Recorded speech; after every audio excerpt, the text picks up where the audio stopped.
Assalomu alaykum. Men Omonboyeva Ruxshona Sharof Rashidov nomidagi Samarqand davlat universiteti Urgut filiali pedagogika va tillarni o'qitish fakulteti 2-bosqich talabasiman. Bugungi mavzumiz pedagogning kasbiy kompetentligi mavzusi 3 ta rejadan iborat. Birinchi rejamiz kasbiy kompetentlik, ikkinchi rejamiz kasbiy kompetentlikning kirishi, uchinchi rejamiz kasbiy kompetentlikning turlari haqida.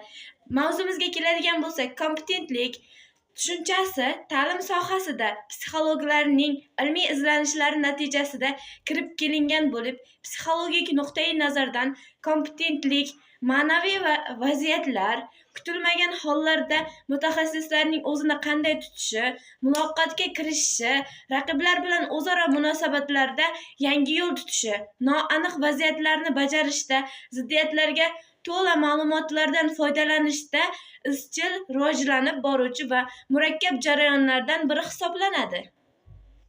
Kasbiy kompetentlik mutaxassis tomonidan kasbiy faoliyatning amalga oshishi uchun zarur bo'lgan bilim, ko'nik va malakalarni egallashi va ularni amalda yuqori darajada qo'llay olishidir.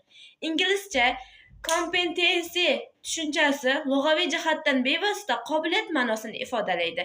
Mazmunida esa faoliyatda nazariy bilimlardan samarali foydalanish, yuqori darajadagi kasbiy malaka, mahorat va iqtidorni namoyon etishni o'z ichiga oladi.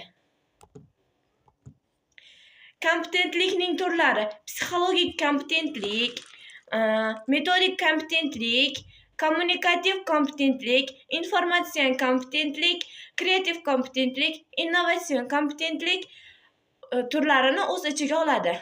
Ijtimoiy kompetentlik o'z ichiga 3 ta kompetentlik turini oladi.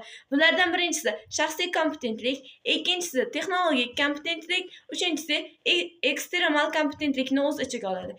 Kompetentlikning turlari, ularning qisqacha tavsifi: global kompetentlik ijtimoiy qadriyatlar kompetentligi, ijtimoiy faoliyatlarga oid kompetentlikni o'z ichiga oladi.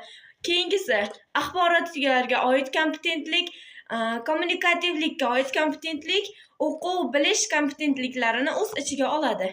Xulosa qilib aytadigan bo'lsak, pedagogning kasbiy kompetentligi zamonaviy ta'lim jarayonida muhim ahamiyat kasb etadi.